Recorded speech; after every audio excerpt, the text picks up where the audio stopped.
sua reserva pessoal, nunca prestando atenção ao fato de que ela era uma mulher muito jovem. Nada poderia ter parecido mais irrelevante para Doroteia do que a insistência em sua juventude e sexo quando ela foi movida a mostrar sua comunhão humana. Enquanto esperava na biblioteca, ela não podia fazer nada além de reviver todas as cenas passadas que haviam trazido Ligate à sua memória. Todos eles deviam sua importância ao casamento dela e seus problemas, mas não. Houve duas ocasiões em que a imagem de Ligate veio dolorosamente em conexão com sua esposa e outra pessoa. A dor havia sido aliviada para Doroteia, mas deixara nela uma conjectura desperta sobre o que o casamento de Ligate poderia ser com ele, uma suscetibilidade ao menor indício sobre essa Ligate. Esses pensamentos eram como um drama para ela e faziam seus olhos brilharem e davam uma atitude de suspense a todo o seu corpo, embora ela estivesse apenas olhando da biblioteca marrom para a grama e os botões verdes brilhantes que estavam em relevo contra as sempre vivas escuras. Quando Lidgat entrou, ela ficou quase chocada com a mudança em seu rosto, que era notavelmente perceptível para ela, que não o via há 2 meses. Não foi a mudança de emagrecimento, mas aquele efeito que até mesmo rostos jovens mostrarão muito em breve com a presença persistente de ressentimento e desânimo. Seu olhar cordial, quando ela estendeu a mão para ele, suavizou sua expressão, mas apenas com melancolia. Eu desejei muito vê-lo por um longo tempo, Sr. Ligate, disse Dorothea quando eles estavam sentados um em frente ao outro, mas adiei pedir que você viesse até que o Sr. Bulstrode me solicitasse novamente sobre o hospital. Sei que a vantagem de manter a administração separada da enfermaria depende de você, ou, pelo menos, do bem que você é encorajado a esperar de tê-la sob seu controle. E tenho certeza de que você não se recusará a me dizer exatamente o que pensa. Você quer decidir se deve dar um apoio generoso ao hospital, disse Ligate. Não posso conscienciosamente aconselhá-lo a fazê-lo na dependência de qualquer atividade minha. Posso ser obrigado a deixar a cidade. Ele falou secamente, sentindo a dor do desespero por ser capaz de realizar qualquer propósito contra o qual Rosamond se propusesse. Não porque não há ninguém para acreditar em você, disse Dorothea, derramando suas palavras com clareza de todo o coração. Eu conheço os erros infelizes sobre você. Eu sabia que eles eram erros desde o primeiro momento. Você nunca fez nada vil. Você não faria nada desonroso. Foi a primeira garantia de crença nele que caiu nos ouvidos de Ligate. Ele respirou fundo e disse, obrigado. Ele não podia dizer mais nada. Era algo muito novo e estranho em sua vida que essas poucas palavras de confiança de uma mulher fossem tanto para ele. Rogo-lhe que me diga como foi tudo, disse Dorothea, sem medo. Tenho certeza de que a verdade o esclareceria. Ligate levantou-se da cadeira e foi em direção à janela, esquecendo-se de onde estava. Tantas vezes tinha pensado na possibilidade de explicar tudo sem agravar as aparências que falariam, talvez injustamente, contra Bulstrode, e tantas vezes decidira contra isso, tantas vezes dissera a si mesmo que as suas afirmações não mudariam as impressões das pessoas, que as palavras de Dorothea pareciam uma tentação de fazer algo que, na sua sobriedade, pronunciara ser irracional. Diga-me, ore, disse Dorothea, com seriedade simples, então podemos consultar juntos. É perverso deixar as pessoas pensarem falsamente mal de alguém, quando isso pode ser impedido. Ligate se virou, lembrando-se de onde estava, e viu o rosto de Dorothea olhando para ele com uma gravidade doce e confiante. A presença de uma natureza nobre, generosa em seus desejos, ardente em sua caridade, muda as luzes para nós. Começamos a ver as coisas novamente em suas massas maiores e mais silenciosas, e a acreditar que também podemos ser vistos e julgados na totalidade de nosso caráter. Essa influência estava começando a agir sobre Ligate, que por muitos dias via toda a vida como alguém que é arrastado e lutando em meio à multidão. Ele se sentou novamente e sentiu que estava recuperando seu antigo na consciência de que estava com alguém que acreditava nisso. Não quero, disse ele, ser duro com Bulstrode, que me emprestou o dinheiro do qual eu precisava, embora eu preferisse ter ficado sem ele agora. Ele é caçado e miserável, e tem apenas um pobre fio de vida nele. Mas gostaria de vos contar tudo. Será um conforto para mim falar onde a crença foi de antemão e onde não parecerei estar oferecendo afirmações de minha própria honestidade. Você sentirá o que é justo para o outro, como sente o que é justo para mim. Confie em mim, disse Dorothea, não vou repetir nada sem sua permissão. Mas, no mínimo, eu poderia dizer que você deixou todas as circunstâncias claras para mim e que sei que você não é de forma alguma culpado. O Sr. Farebroter acreditaria em mim, em meu tio e em Sir James Chetton. Não, há pessoas em Middlemarch a quem eu poderia ir, embora eles não saibam muito de mim, eles acreditariam em mim. Eles saberiam que eu não poderia ter outro motivo senão a verdade e a justiça. Eu faria qualquer esforço para inocentá-lo. Tenho muito pouco a fazer. Não há nada melhor que eu possa fazer no mundo. A voz de Dorothea, enquanto ela fazia essa imagem infantil do que ela faria, poderia ter sido quase tomada como uma prova de que ela poderia fazê-lo com eficácia. A ternura perscrutadora dos tons de sua mulher parecia feita para uma defesa contra acusadores prontos. E Gat não ficou pensando que ela era quixotesca. Ele se entregou, pela primeira vez em sua vida, ao senso requintado de se apoiar inteiramente em uma simpatia generosa, sem qualquer controle de reserva orgulhosa. E ele contou tudo a ela, desde o momento em que, sob a pressão de suas dificuldades, ele relutantemente fez seu primeiro pedido a Bulstrode, gradualmente, o alívio de falar, entrando em uma expressão mais completa do que havia acontecido em sua mente, entrando totalmente no fato de que seu tratamento do paciente se opunha à prática dominante, em suas dúvidas no final, seu ideal de dever médico e sua consciência inquieta de que a aceitação do dinheiro havia feito alguma diferença em sua inclinação privada e comportamento profissional, embora não no cumprimento de qualquer obrigação publicamente reconhecida. Chegou ao meu conhecimento desde então, acrescentou ele, que Aulé enviou alguém para examinar a governanta em Stone Court, e ela disse que deu ao paciente todo o ópio do frasco que deixei, bem como uma boa quantidade de conhaque. Mas isso não teria se oposto às prescrições comuns, mesmo de homens de primeira linha. As suspeitas contra mim não tinham sustentação lá. Elas se baseiam no conhecimento de que eu peguei dinheiro, que Bulstrode tinha fortes motivos para desejar que o homem morresse e que ele me deu o dinheiro como suborno para concordar em algumas más práticas ou outras contra o paciente, que em qualquer caso eu aceitei um suborno para assegurar minha língua. São apenas as suspeitas que se apegam mais obstinadamente, porque estão na inclinação das pessoas e nunca podem ser refutadas. Como minhas ordens foram desobedecidas é uma questão para a qual não sei a resposta. Ainda é possível que Bulstrode fosse inocente de qualquer intenção criminosa, até mesmo possível que ele não tivesse nada a ver com a desobediência e apenas se adtivesse de mencioná-la. Mas tudo isso não tem nada a ver com a crença pública. É um daqueles casos em que um homem é condenado com base em seu caráter e acredita-se que ele cometeu um crime de alguma forma indefinida, porque tinha um motivo para fazê-lo, e o caráter de Bulstrode me envolveu, porque peguei seu dinheiro. Estou simplesmente arruinado como uma espiga de milho danificada. O negócio está feito e não pode ser desfeito. Ou é difícil, disse Dorothée. Eu entendo a dificuldade que existe em você se justificar, e que tudo isso deveria ter chegado a você, que pretendia levar uma vida mais elevada do que a comum e descobrir maneiras melhores. Não suporto descansar nisso como imutável. Eu sei que você quis dizer isso. Lembro-me do que você me disse quando me falou pela primeira vez sobre o hospital. Não há tristeza em que eu tenha pensado mais do que isso: amar o que é grande e tentar alcançá-lo, e ainda assim falhar.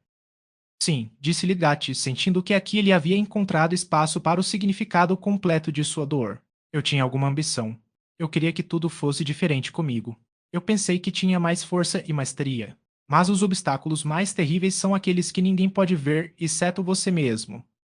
Suponha, disse Dorothea meditativamente, suponha que continuemos no hospital de acordo com o plano atual, e você ficou aqui, embora apenas com a amizade e o apoio de alguns. O sentimento maligno em relação a você morreria gradualmente. Haveria oportunidades em que as pessoas seriam forçadas a reconhecer que foram injustas com você, porque veriam que seus propósitos eram puros. Você ainda pode ganhar uma grande fama como Louis e Laennec, de que ouvi você falar, e todos ficaremos orgulhosos de você. Ela terminou com um sorriso.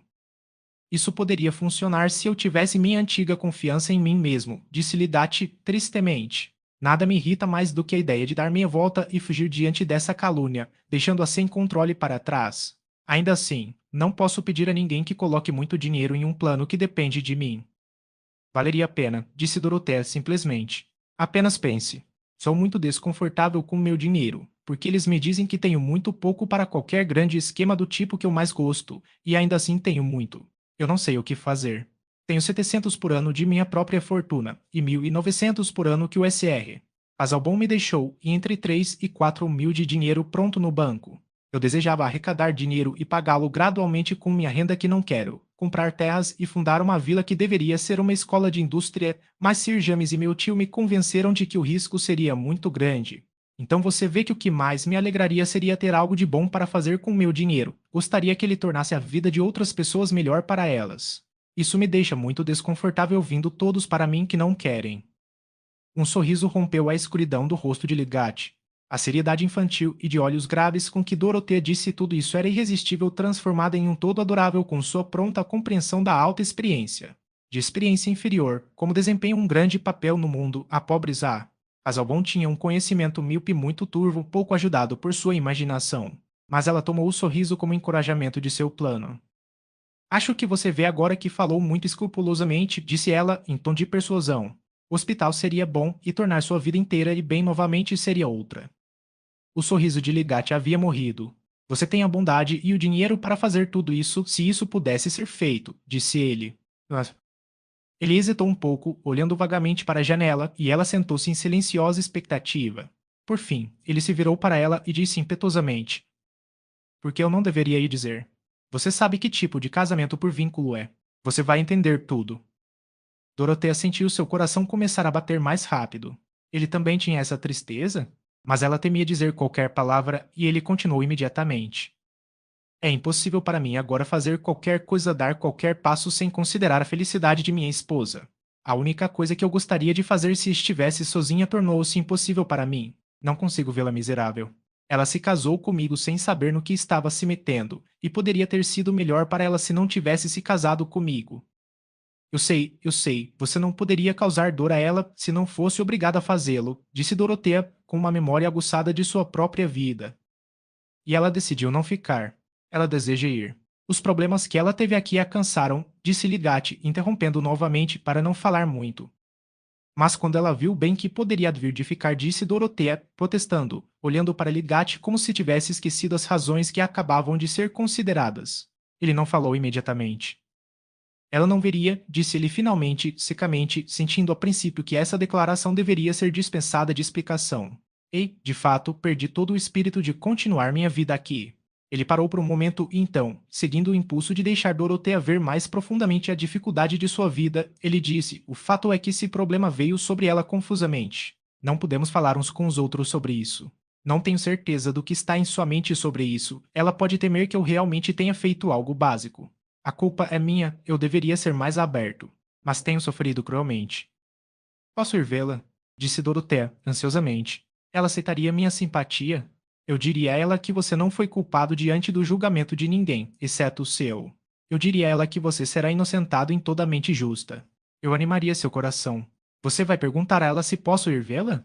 Eu a vi uma vez. Tenho certeza de que você pode, disse Ligate, aproveitando a proposta com alguma esperança. Ela se sentiria honrada, animada, eu acho, pela prova de que você pelo menos tem algum respeito por mim. Não vou falar com ela sobre sua vinda para que ela não a conecte com meus desejos. Eu sei muito bem que não deveria ter deixado nada para ser dito a ela por outros, mas... Ele interrompeu e houve um momento de silêncio. Dorothea se absteve de dizer o que estava em sua mente, com bem ela sabia que poderia haver barreiras invisíveis à fala entre marido e mulher. Este era um ponto em que até mesmo a simpatia poderia fazer uma ferida.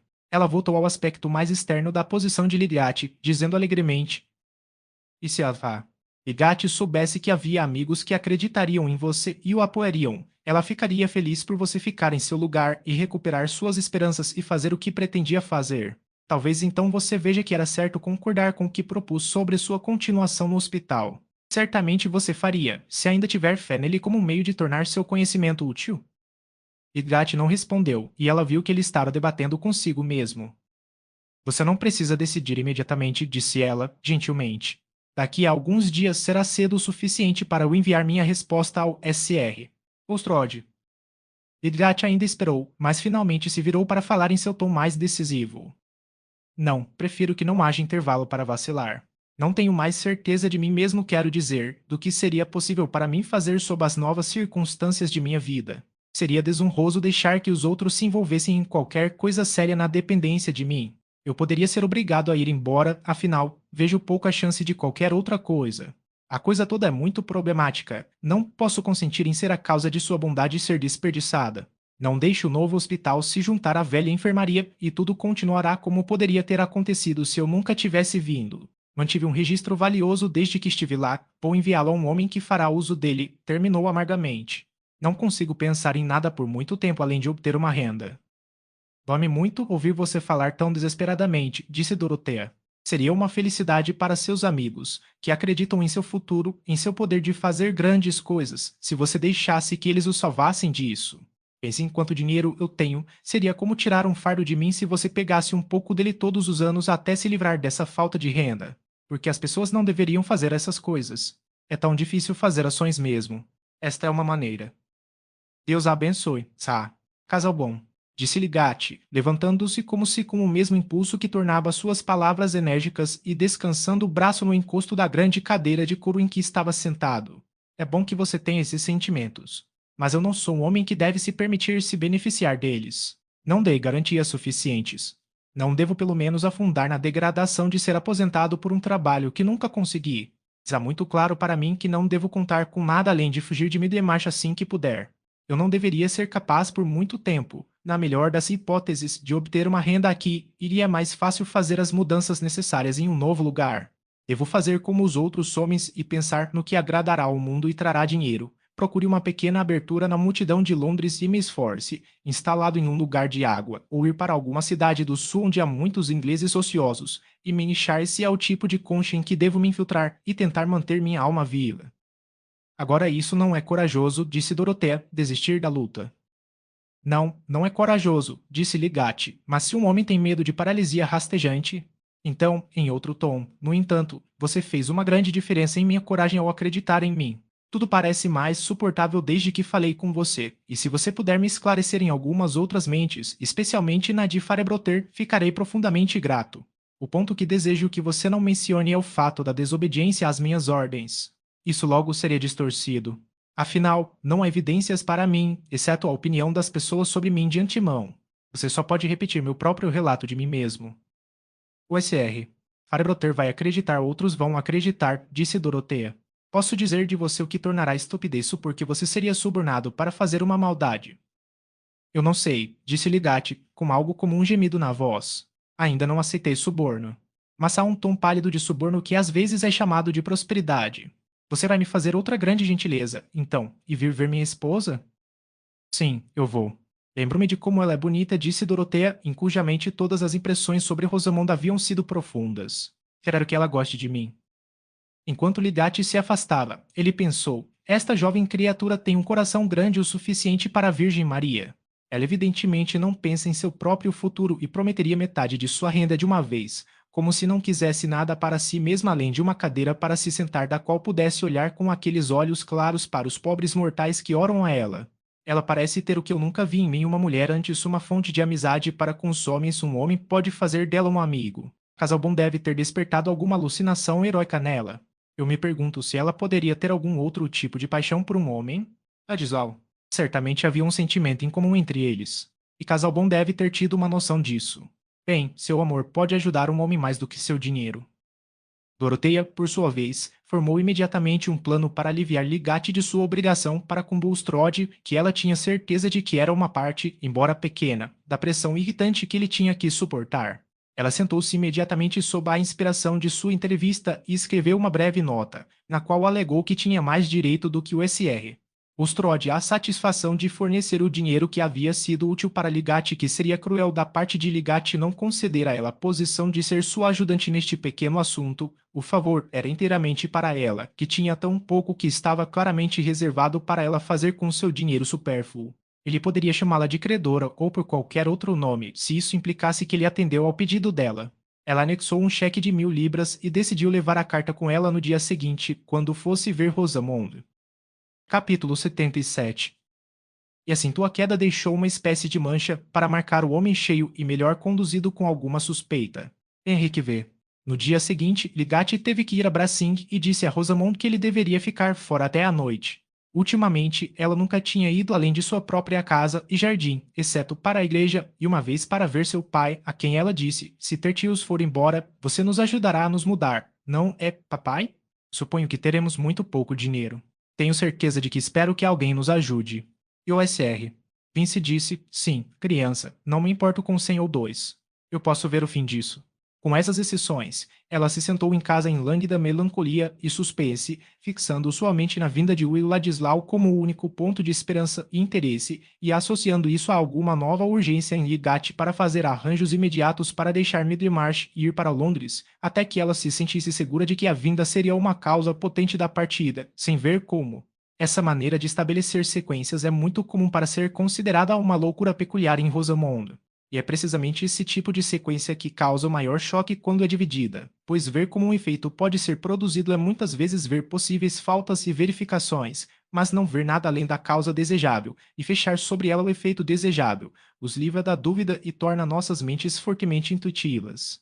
Esse era o processo que acontecia na pobre Rosamond enquanto ela arrumava todos os objetos ao seu redor com a mesma delicadeza de sempre, só que com mais lentidão, ou sentava-se ao piano, querendo tocar, e depois desistindo, mas demorando-se no banquinho de música com os dedos brancos suspensos na frente de madeira e olhando para ela em tédio sonhador.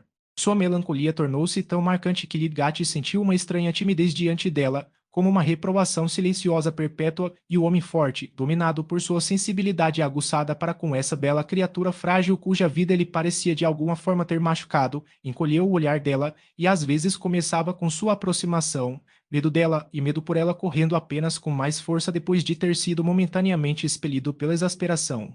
Mas esta manhã Rosamond desceu de seu quarto no andar de cima onde às vezes ficava sentada o dia inteiro quando Lidgate estava fora equipada para um passeio pela cidade. Ela tinha uma carta para enviar, uma carta endereçada ao Sr. Ladislau e escrita com encantadora discrição, mas com a intenção de apressar sua chegada com uma pitada de problema.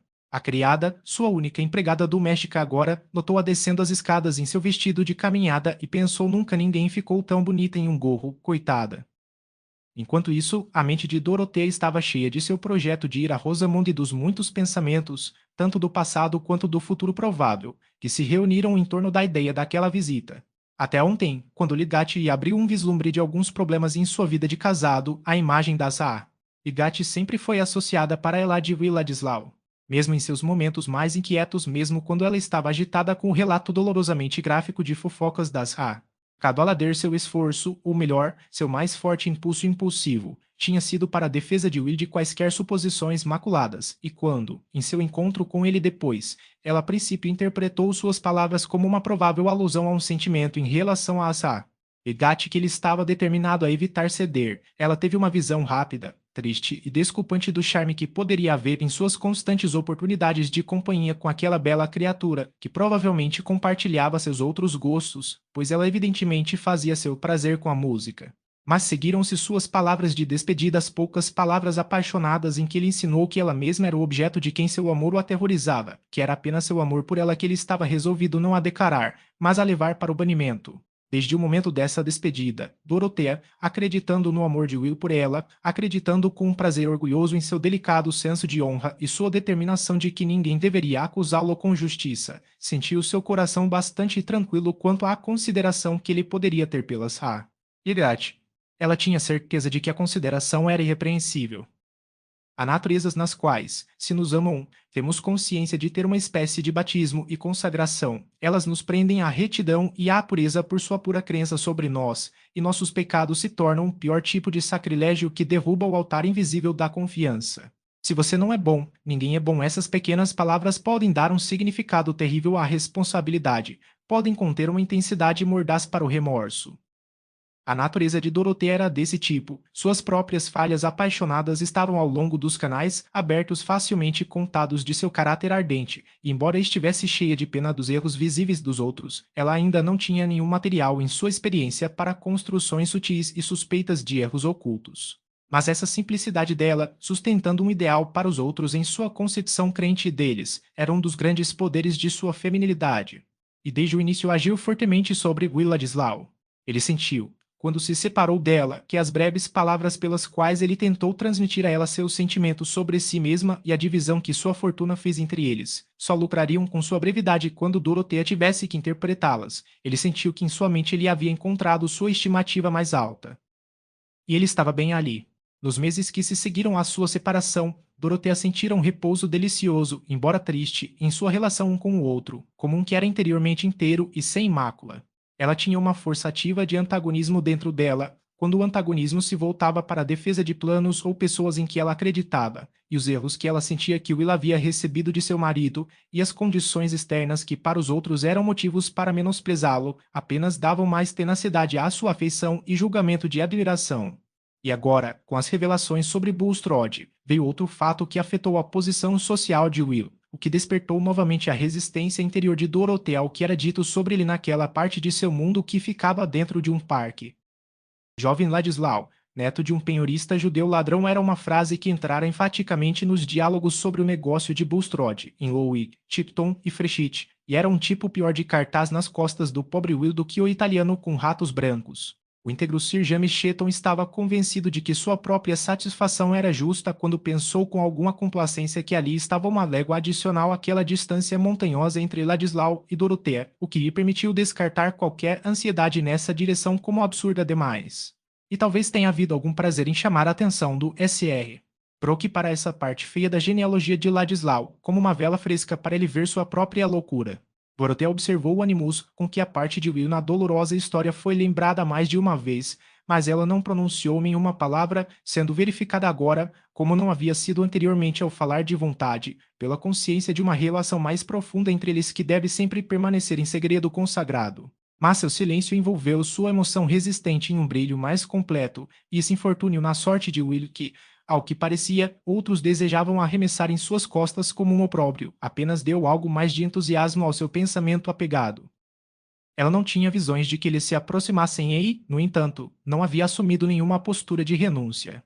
Ela havia aceitado toda a sua relação com Will muito simplesmente como parte de suas tristezas matrimoniais, e teria achado muito pecaminoso da parte dela manter um lamento interior porque não estava completamente feliz, estando bastante disposta a se debruçar sobre as superfluidades de sua sorte. Ela podia suportar que os principais prazeres de sua ternura estivessem na memória, e a ideia de casamento veio a ela apenas como uma proposta repulsiva de algum pretendente de quem ela no momento nada sabia, mas cujos méritos, vistos por seus amigos, seriam uma fonte de tormento para ela. Alguém que administrará sua propriedade para você, minha querida, foi a sugestão atraente do Sr. Brock de características adequadas. Eu gostaria de administrá-lo sozinho, se soubesse o que fazer com ele, disse Dorothea. Não ela teria a sua declaração de que nunca mais se casaria e no longo vale de sua vida, que parecia tão plano e vazio de marcas, a orientação viria enquanto ela caminhava pela estrada e via seus companheiros de viagem pelo caminho. Esse estado habitual de sentimento em relação ao Will Ladislau tinha sido forte em todas as suas horas de vigília desde que ela se propôs a fazer uma visita a Sir Gatti, fazendo uma espécie de pano de fundo contra o qual ela viu a figura de Rosamund apresentada a ela sem impedimentos ao seu interesse e compaixão. Evidentemente, havia alguma separação mental, alguma barreira completa à confiança que havia surgido entre essa esposa e o marido que ainda havia feito de sua felicidade uma lei para ele. Esse era um problema que nenhuma terceira pessoa deve tocar diretamente. Mas Dorothea pensou com profunda pena na solidão que deve ter acometido Rosamund com as suspeitas lançadas sobre o marido, e certamente haveria ajuda na manifestação de respeito por Ligati e simpatia por ela. Vou falar com ela sobre seu marido, pensou Dorothea enquanto era conduzida para a cidade. A cara manhã de primavera, o cheiro da terra úmida, as folhas frescas apenas mostrando sua riqueza enrugada de vegetação de suas bainhas entreabertas, pareciam parte da alegria que ela sentia de uma longa conversa com o Sr. Farebroter, que aceitara com alegria a explicação justificativa da conduta de Ligati. Vou levar boas notícias a Sra. Ligati e talvez ela queira falar comigo e fazer de mim um amigo. Dorothea tinha outra missão em Louisgate. Tratava-se de um novo sino de tons finos para a escola, e como ela teve que sair de sua carruagem muito perto da de Ligati, ela atravessou a rua até lá, tendo dito ao cocheiro para esperar por alguns pacotes. A porta da rua estava aberta, e a criada estava aproveitando a oportunidade para olhar para a carruagem que parava à vista quando ficou claro para ela que a senhora que pertencia a ela estava vindo em sua direção. Ah, Liderate está em casa? Disse Dorothea. Não tenho certeza, minha senhora. Vou ver. Se você quiser, por favor, entrar, disse Marta, um pouco confusa com a pontuação de seu avental de cozinha, mas recolhida o suficiente para ter certeza de que mãe não era o título certo para esta jovem viúva rainha com uma carruagem e um par. Por favor, entre e eu irei ver. Diga que eu sou Asra. Casal bom, disse Dorothea, enquanto Marta avançava com a intenção de levá-la para a sala de visitas e depois subir as escadas para ver se Rosamund havia retornado de sua caminhada. Eles cruzaram a parte mais larga do hall de entrada e viraram a passagem que levava ao jardim.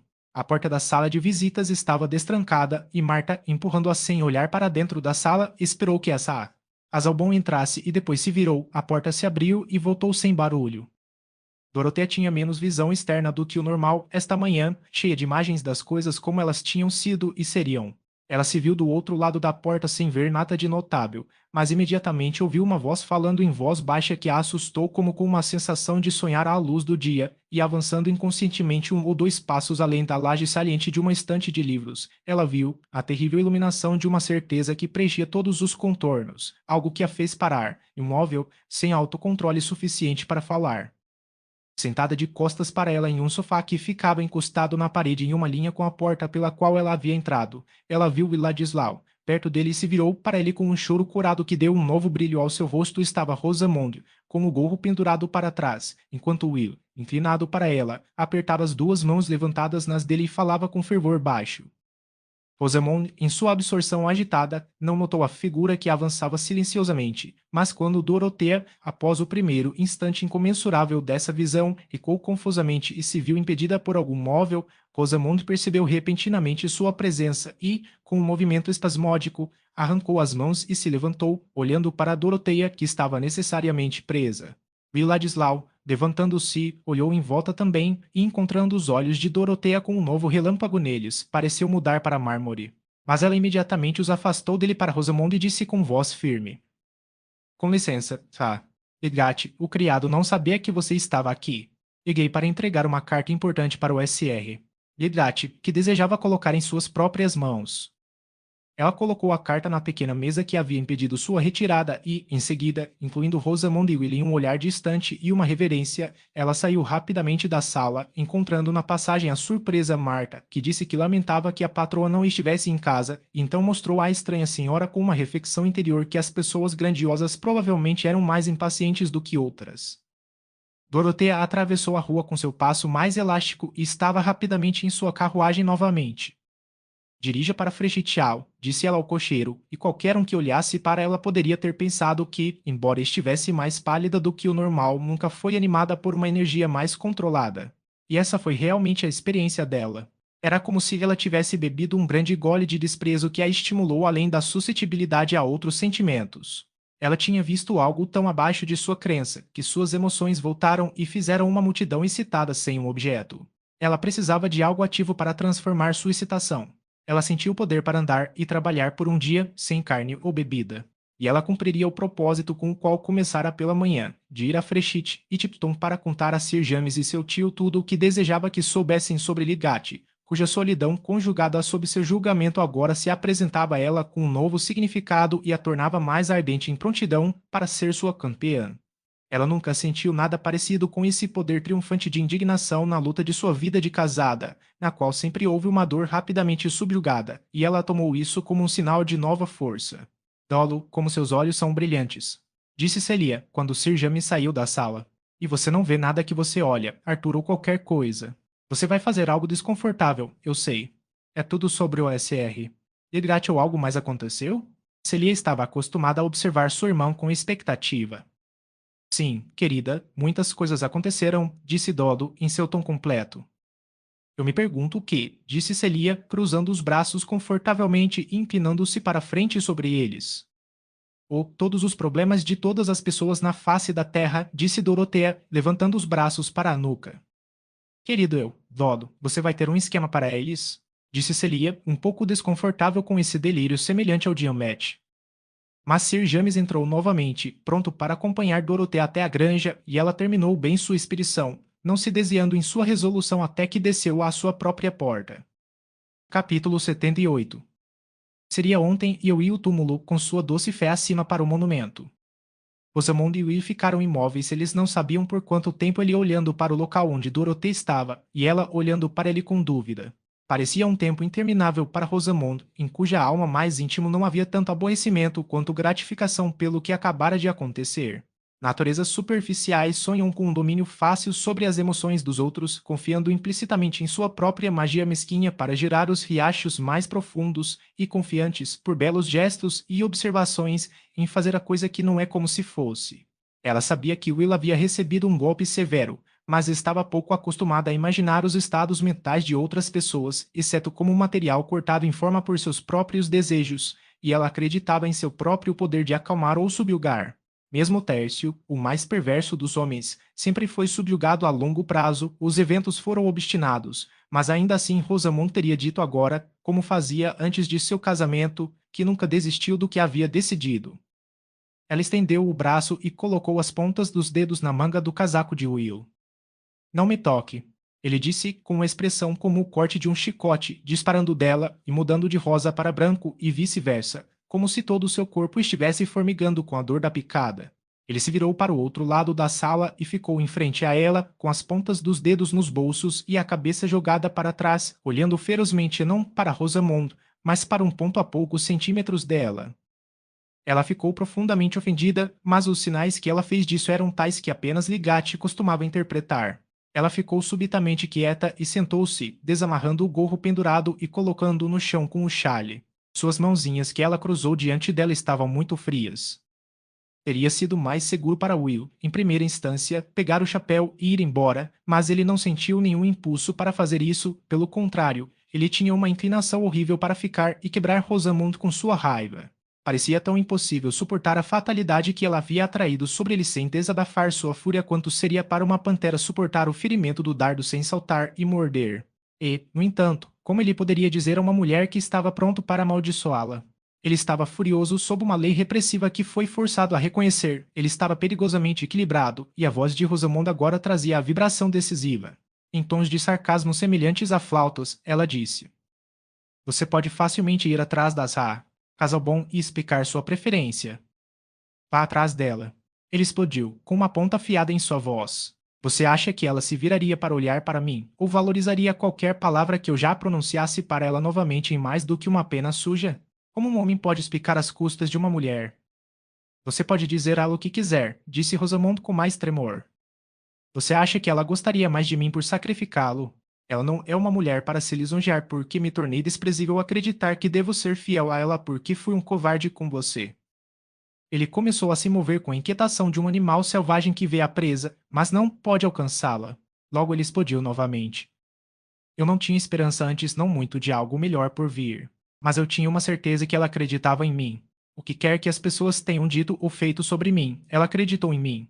Ela nunca mais vai pensar em mim nada além de uma pretensão insignificante boa demais para tomar o céu, exceto em condições lisonjeiras, e ainda assim me vender por qualquer mudança do diabo às escondidas.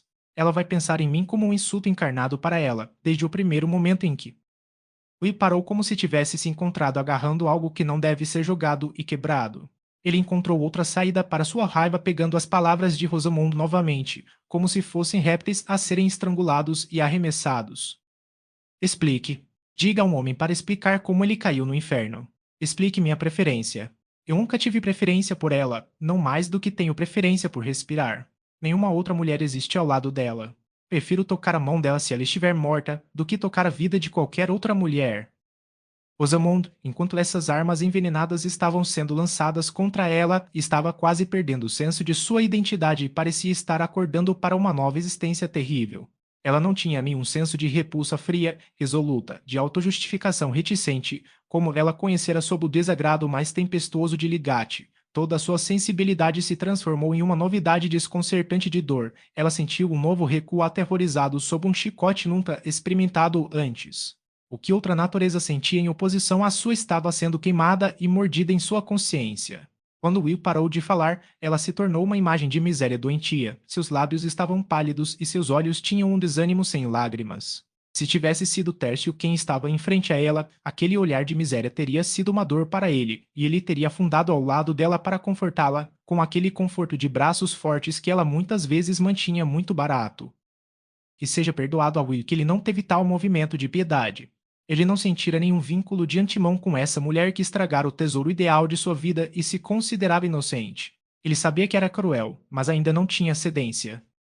Depois de terminar de falar, ele ainda se movia, meio na ausência de por fim. Will, parecendo pensar em si mesmo, pegou o chapéu, mas ficou alguns momentos indeciso. Ele havia falado com ela de uma maneira que tornava difícil pronunciar uma frase de polidez comum, e, no entanto, agora que ele havia chegado ao ponto de se afastar dela sem mais palavras, ele se encolheu como uma brutalidade, ele se sentiu contido e estutificado em sua raiva. Ele caminhou em direção à lareira e apoiou o braço nela e esperou em silêncio por ele mal sabia o quê. O fogo vingativo ainda queimava nele, e ele não conseguia pronunciar nenhuma palavra de retratação, mas, no entanto, estava em sua mente que, tendo voltado a esta lareira onde desfrutara de uma amizade acariciante, encontrara a calamidade ali de repente lhe revelar um problema que estava fora de casa e dentro dela. E o que parecia um pressentimento o pressionava como com pinças lentas, para que sua vida pudesse ser escravizada por essa mulher indefesa que se jogara sobre ele na tristeza sombria de seu coração. Mas ele estava em rebelião sombria contra o fato de que sua rápida apreensão lhe prefigurava, e quando seus olhos caíram no rosto arruinado de Rosamond, pareceu-lhe que ele era o mais lamentável dos dois, pois a dor deve entrar em sua vida glorificada de memória antes que possa se transformar em compaixão. E assim permaneceram por muitos minutos, um em frente ao outro, distantes, em silêncio, o rosto de Will ainda possuído por uma raiva muda, e o de Rosamond por uma miséria muda. O pobre coitado não tinha força para lançar qualquer paixão em troca. O terrível colapso da ilusão, para a qual toda a sua esperança havia sido forçada, foi um golpe que a abalou completamente. Seu pequeno mundo estava em ruínas, e ela se sentia cambaleando no meio como uma consciência solitária e confusa. Will desejou que ela falasse e trouxesse alguma sombra atenuante em seu próprio discurso cruel, que parecia ficar olhando para os dois em zombaria de qualquer tentativa de companheirismo revivido. Mas ela não disse nada e, finalmente, com um esforço desesperado sobre si mesmo, ele perguntou: Devo entrar e ver Lydia esta noite? Se quiser, respondeu Rosamond, apenas audivelmente. Então Will saiu de casa. Marta nunca soube que ele tinha entrado. Depois que ele se foi, Rosamond tentou se levantar de seu assento, mas caiu para trás desmaiando. Quando voltou a si, sentiu-se doente demais para fazer o esforço de se levantar para tocar a campainha e permaneceu impotente até que a garota, surpresa com sua longa ausência, pensou pela primeira vez em procurá-la em todos os quartos do andar de baixo.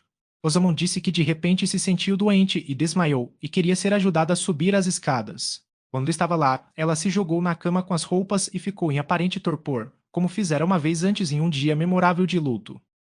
Edirate chegou em casa mais cedo do que esperava, por volta das 5:30, e a encontrou lá. A percepção de que ela estava doente jogou todos os outros pensamentos em segundo plano.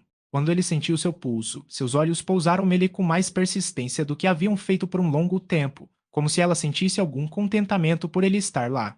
Ele percebeu a diferença em um momento e, sentando-se ao lado dela, colocou o braço suavemente sob ela e, inclinando-se sobre ela, disse: Minha pobre Rosamond. Algo o agitou. Agarrando-se a ele, ela caiu em soluços e gritos histéricos, e na hora seguinte ele não fez nada além de acalmá-la e cuidar dela. Ele imaginou que Dorothea tinha ido vê-la e que todo esse efeito em seu sistema nervoso, que evidentemente envolvia uma nova virada para si mesmo, era devido à excitação das novas impressões que aquela visita havia despertado. Capítulo 79. Agora, eu vi em meu sonho que, assim que terminaram a conversa, eles se aproximaram de um pântano muito lamacento que estava no meio da planície, e eles, sendo descuidados, caíram de repente no pântano. O nome do pântano era Desânimo. Olhando. Quando Rosamond ficou quieta, e Ligate a deixou, esperando que ela pudesse dormir em breve sob o efeito de um anódino, ele foi até a sala de estar para buscar um livro que havia deixado lá, com a intenção de passar a noite em sua sala de trabalho, e viu sobre a mesa a carta de Dorothea endereçada a ele. Ele não se atreveu a perguntar a Rosamond se Azalbon havia telefonado, mas a leitura desta carta assegurou-lhe o fato, pois Dorothea mencionou que ela deveria ser carregada por ela mesma. Quando Willadislau chegou um pouco mais tarde, Ligate o encontrou com uma surpresa que deixou claro que ele não havia sido informado da visita anterior, e Will não podia dizer: Assá, Ligate não me disse que eu vim esta manhã. A pobre Rosamond está doente, acrescentou Ligate imediatamente em sua saudação.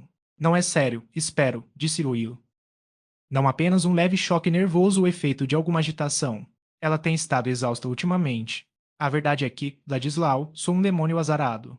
Passamos por várias rodadas de purgatório desde que você partiu, e ultimamente tem chegado a uma borda pior do que nunca. Suponho que você acabou de descer, você parece um tanto maltratado, você não está a tempo suficiente na cidade para ouvir alguma coisa? Viajei a noite toda e cheguei ao Witchart às 8 horas desta manhã. Tenho me calado e descansado, disse Will, sentindo-se um sorrateiro, mas não vendo alternativa a essa evasão. Então ele ouviu o relato de Ligate sobre os problemas que Rosamond já havia descrito para ele à sua maneira. Ela não mencionou o fato de o nome de Will estar conectado com a história pública e esse detalhe não a afetou imediatamente, e ele agora o ouvia pela primeira vez. Achei melhor dizer que seu nome está misturado com as revelações, disse Ligate, que podia entender melhor do que a maioria dos homens como Ladislau poderia ser picado pela revelação. Você certamente ouvirá assim que chegar à cidade. Suponho que seja verdade que Rafis falou com você. Sim, disse Will, ironicamente. Terei sorte se a fofoca não me tornar a pessoa mais desonrosa em todo caso. Eu acho que a versão mais recente deve ser que eu planejei com Rafis para assassinar Bulstrode e fugir de Middlemarch para esse propósito.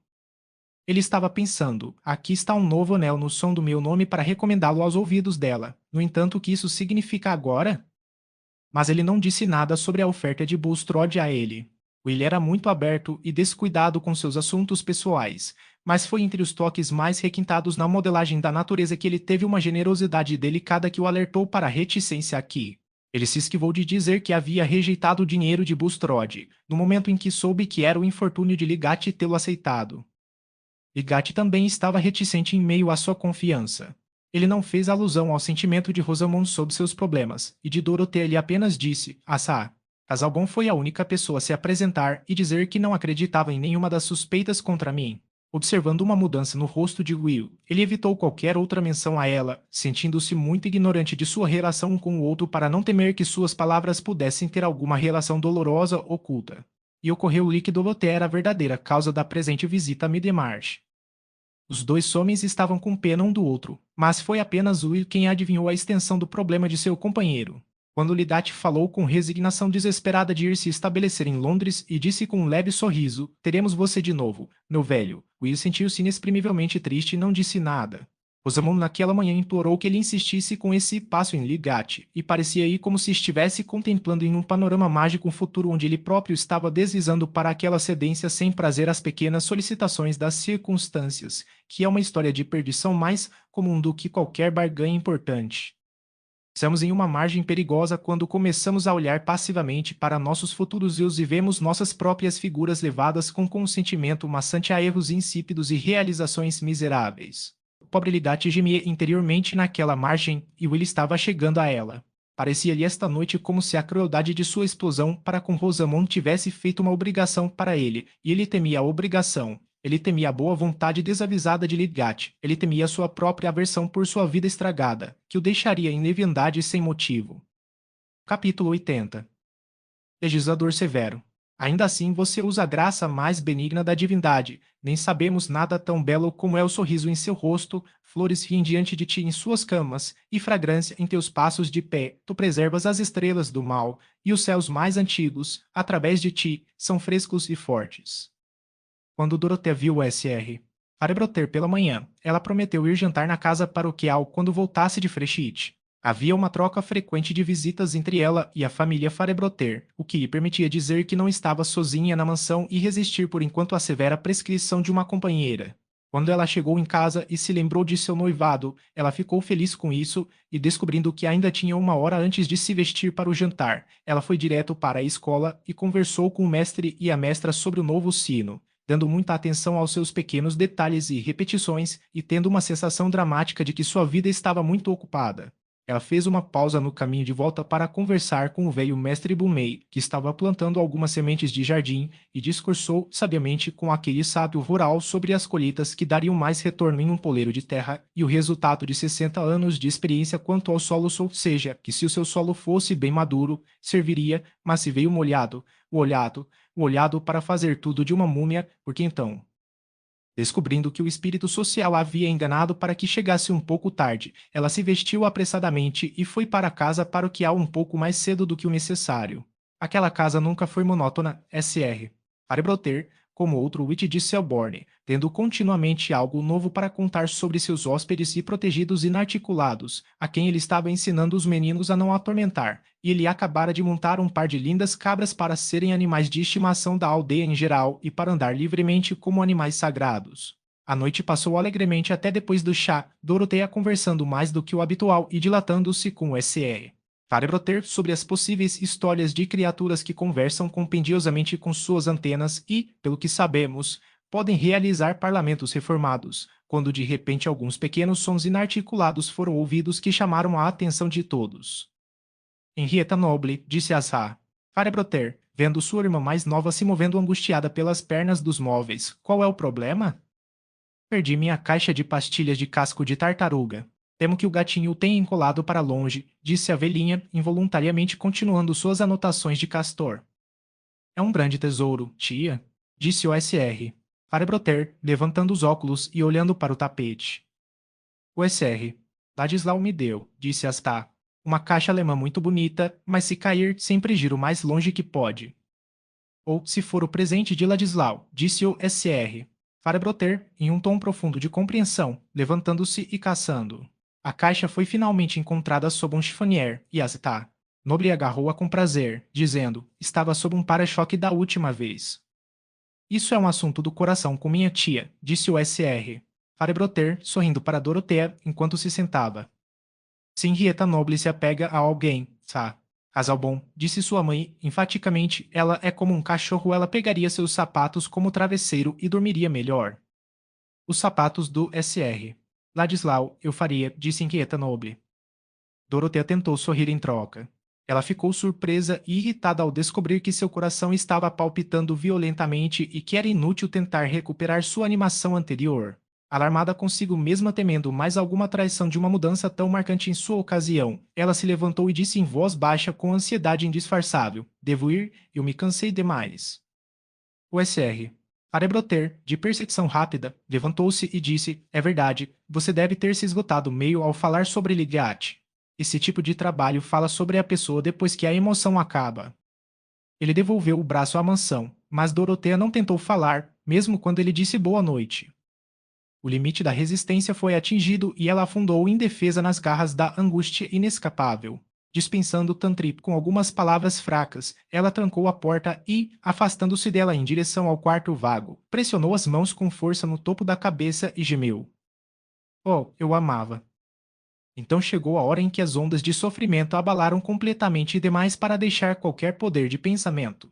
Ela só podia chorar em sussurros altos, entre soluços, depois de sua crença perdida que ela havia plantado e mantido viva de uma pequena semente desde os dias em Roma, depois de sua alegria perdida de se agarrar com amor silencioso e fé a alguém que, mal valorizado por outros, era digno em seu pensamento, depois do orgulho de sua mulher perdida de reinar em sua memória, depois de sua doce e vaga perspectiva de esperança, que ao longo de algum caminho eles deveriam encontrar um reconhecimento inalterado e assumir os anos atrasados como um ontem. Naquela hora, ela repetiu o que os olhos misericordiosos da solidão observaram por séculos nas lutas espirituais do homem, e ela implorou dureza, frieza e cansaço doloroso para trazê-la alívio do misterioso poder incorpóreo de sua angústia. Ela se deitou no chão nu e deixou a noite esfriar ao seu redor, enquanto o corpo de sua neta era abalado por soluços como se ela fosse uma criança desesperada. Havia duas imagens, duas formas vivas que rasgaram seu coração em dois, como se fosse o coração de uma mãe que parece ver seu filho dividido pela espada e pressiona uma metade sangrando contra o peito enquanto seu olhar sai em agonia para a metade que é levada pela mulher mentirosa que nunca conheceu a dor da mãe. Aqui, com a proximidade de um sorriso de resposta, aqui dentro do vínculo vibrante da fala mútua, estava a criatura brilhante em quem ela confiava que viera ela como o espírito da manhã visitando a abóbada escura onde ela se sentava como a noiva de uma vida desgastada, e agora, com uma consciência plena que nunca havia despertado antes, ela estendeu os braços para ele e gritou com gritos amargos que a proximidade deles era uma visão de despedida. Ela descobriu sua paixão por si mesma na expressão inabalável do desespero. E lá, distante, mas persistentemente com ela, movendo-se para onde quer que ela se movesse, estava Will Ladislau, que era uma criança mudada, exausta de esperança, uma ilusão detectada não, um homem vivo em relação ao qual ainda não podia lutar contra qualquer lamento de piedade arrependida, em meio ao desprezo, indignação e orgulho ciumento ofendido. O fogo da raiva de Dorothea não se esgotou facilmente e se apagou em retornos intermitentes de reprovação desprezível, porque ele veio intrometendo sua vida na dela, a dela que poderia ter sido inteiro o suficiente sem ele. Porque ele trouxe sua consideração barata e suas palavras nascidas dos lábios para ela, que não tinha nada de insignificante para dar em troca. Ele sabia que a estava iludindo, desejava, no exato momento da despedida, fazê-la acreditar que ele lhe deu todo o preço de seu coração, e sabia que ele havia gasto metade antes. Porque ele não ficou entre a multidão de quem ela não perguntou nada, mas apenas orou para que eles fossem menos desprezíveis. Mas ela finalmente perdeu energia até mesmo para seus gritos e gemidos sussurrados. Ela se acalmou em soluços impotentes e, do chão frio, soluçou até dormir. Às horas frias do crepúsculo da manhã, quando tudo estava escuro ao seu redor, ela acordou não com nenhuma surpresa se perguntando onde estava ou o que havia acontecido, mas com a consciência mais clara de que estava olhando nos olhos da tristeza. Ela se levantou, enrolou coisas quentes ao seu redor e sentou-se em uma grande cadeira onde muitas vezes observara antes. Ela foi vigorosa o suficiente para suportar aquela noite difícil sem se sentir mal no corpo, além de algumas dores e fadiga, mas ela acordou para uma nova condição. Ela sentiu como se sua alma tivesse sido libertada de seu terrível conflito. Ela não estava mais lutando com sua dor, mas podia sentar-se com ela como uma companheira duradoura e torná-la uma participante de seus pensamentos. Por enquanto, os pensamentos vinham densamente. Não era da natureza de Doroteia, por mais tempo do que a duração de um paroxismo, sentar-se na cela estreita de sua calamidade, na miséria obcecada de uma consciência que só vê a sorte do outro como um acidente próprio. Ela começou agora a viver aquela manhã de ontem deliberadamente novamente, forçando-se a se debruçar sobre cada detalhe e seu possível significado. Ela estava sozinha naquela cena? Foi apenas o evento dela? Ela se forçou a pensar nisso como ligado à vida de outra mulher, uma mulher para quem ela partiu com o desejo de levar alguma clareza e conforto para sua juventude nublada. Em seu primeiro salto de indignação ciumenta e desgosto, ao sair da sala odiosa, ela jogou fora toda a misericórdia com que havia feito aquela visita.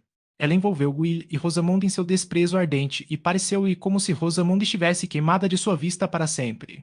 Mas aquela inspiração viu que torna uma mulher mais cruel com um rival do que com um amante infiel. Não poderia ter força de recorrência em Doroteia quando o espírito dominante de justiça dentro dela havia superado o tumulto e uma vez lhe mostrado a medida mais verdadeira das coisas. Todo o pensamento ativo com o qual ela antes representava para si mesma as provações da sorte de Ligate, e essa jovem união matrimonial que, como a sua, parecia ter seus problemas ocultos e evidentes, toda essa vívida experiência simpática retornava a ela agora como um poder. Afirmou-se como o conhecimento adquirido se afirma e não nos deixará ver como vimos no dia de nossa ignorância. Ela disse para sua própria dor irremediável que isso deveria torná-la mais útil em vez de afastá-la do esforço. E que tipo de crise não poderia ser essa em três vidas cujo contato com a dela e impunha uma obrigação como se fossem suplicantes carregando o ramo sagrado? Os objetos de seu resgate não deveriam ser procurados por sua fantasia, eles foram escolhidos para ela. Ela ansiava pelo direito perfeito, para que pudesse fazer um trono dentro dela e governar sua vontade errante. Que devo fazer como devo agir agora, neste mesmo dia, se eu pudesse agarrar minha própria dor e obrigá-la ao silêncio e pensar nesses três? Demorou muito para ela chegar a essa pergunta e houve uma leve penetração na sala. Ela abriu as cortinas e olhou para o pedaço de estrada que estava à vista, com campos além do lado de fora dos portões de entrada. Na estrada havia um homem com uma trouxa nas costas e uma mulher carregando seu bebê. No campo, ela podia ver figuras se movendo, talvez o pastor com seu cachorro. Ao longe, no céu curvado, estava a luz perolada, e ela sentiu lá a grandeza do mundo e os múltiplos despertares dos homens para o trabalho e a resistência. Ela fazia parte daquela vida involuntária e palpitante, e não podia olhar para ela de seu luxuoso abrigo como uma mera espectadora, nem esconder os olhos em reclamações egoístas. O que ela resolveria fazer naquele dia ainda não parecia muito claro, mas algo que ela poderia conseguir agitou como com um murmúrio que se aproximava que logo ganharia distinção. Ela tirou as roupas que pareciam ter um pouco do cansaço de uma observação difícil e começou a fazer seu banheiro. Logo ela ligou para Tantrip, que veio em seu roupão. Ora, senhora, você nunca esteve na cama nesta noite abençoada, explodiu Tantrip, olhando primeiro para a cama e depois para o rosto de Dorotea, que, apesar do banho, tinha as bochechas pálidas e as pálpebras rosadas de uma mater dolorosa. Você vai se matar, você vai. Qualquer um pode pensar que agora você tem o direito de se dar um pouco de conforto. Não se assuste, Tantrip, disse Dorotea, sorrindo. Eu dormi, eu não estou doente. Ficarei feliz com uma xícara de café o mais rápido possível. Eu quero que você me traga meu vestido novo, e muito provavelmente vou querer meu novo gorro hoje. Eles ficaram lá por um mês ou mais prontos para você, senhora, e ficarei muito grato por vê-la com algumas libras a menos de porcaria, disse Tantrip, abaixando-se para acender o fogo. Há uma razão no luto, como sempre disse, e 3 dobras na parte inferior da saia e um quilinde simples no gorro, e se alguma vez alguém pareceu um anjo, é você em uma rede quilinde é o que é consistente pelo segundo ano. Pelo menos, esse é o meu pensamento, terminou Tantrip, olhando ansiosamente para o fogo. E se alguém se casasse comigo lisonjeando-se de que eu usasse aqueles chorões sigiosos por 2 anos por ele, ele seria enganado por sua própria vaidade. Isso é tudo. O fogo serve, meu bom bronzeado, disse Dorotea, falando como costumava fazer nos velhos tempos de Lausanne, apenas com uma voz muito baixa. Traga-me o café. Ela se dobrou na cadeira grande e encostou a cabeça nela em quietude cansada, enquanto Tantrip foi embora se perguntando sobre essa estranha contrariedade em sua jovem amante que apenas na manhã, quando ela tinha mais rosto de viúva do que nunca, ela deveria ter pedido seu luto mais leve que ela havia renunciado antes. Tantrip nunca teria encontrado a chave para esse mistério. Doroteia desejava reconhecer que não tinha uma vida menos ativa pela frente porque havia enterrado uma alegria particular e a tradição de que roupas novas pertenciam a toda iniciação, assombrando sua mente, a fez agarrar até mesmo aquela leve ajuda externa para uma resolução calma. Pois a resolução não foi fácil. No entanto, às 11 horas, ela estava caminhando em direção a Middlemarch, tendo decidido que faria o mais silenciosa e imperceptivelmente possível sua segunda tentativa de ver e salvar Rosamond. Capítulo 81. Você, terra, também foi constante esta noite e respire de novo, revigorado aos meus pés, você já começa a me cercar de prazer, você mexe e agita uma forte resolução.